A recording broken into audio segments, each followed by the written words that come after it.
আজ পহেলা ফাল্গুন, তাতে আমার কি? আমার কাছে পহেলা ফাল্গুনও যা, চৈত্রতা, বৈশাখতা, মাঘতা, পৌষতা।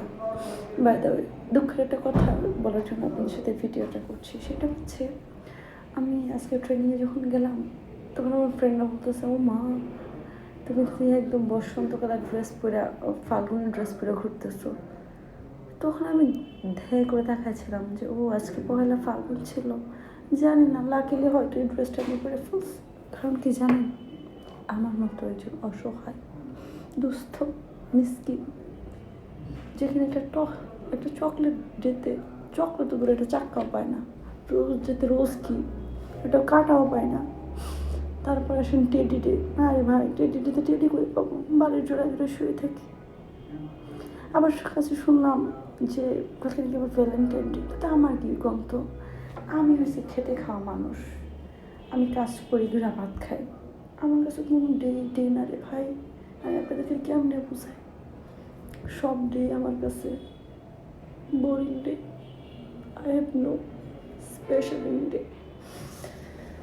আমার ফ্রেন্ড লিস্টে যারা আছেন, আমার যারা জিজ্ঞেস করেন আমার কোনো পয়লা ফাল্গুন এগুলো কোনো প্ল্যান নাই গো। আমি কোনো ডেতে কোনো কিছুই পাই না। তো এখন অফিসে আসছি, সবাই দিকে তাকায় রয়েছি, আমি তো বাবা, আমি তো ফাল্গুন মিন্স করে ড্রেসটা পরি নাই। আমার চোখের সামনে পড়ছে, আমি পরে আসছি। তারপরে মনে হলাম যে ফাল্গুন। তারপরে আরেকটা মজার ঘটনা বলি আপনাদেরকে বলি। মেট্রোতে উঠছি, সবাই দেখি হলুদ রঙের পাহাড়ি ড্রেস। আমি ডেপ ডেপ করে তাকাইছিলাম।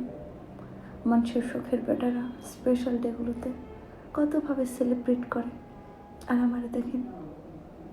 আমার মতো এরকম মিসকিন কে আছেন অবশ্যই কমেন্টসে জানাবেন, যাদের কোনো স্পেশাল ডে না, একটা ডে প্যারা ডে, একটা ডে বোরিং ডে। দেন আমাদের কোনো স্পেশাল ডে নাই। আপনারা হয়তো ভাববেন মিশা কথা বলতেছে, মিশা কথা না, খুব কষ্টে আসছে। কোনো ডে না, সব ডে বোরিং ডে।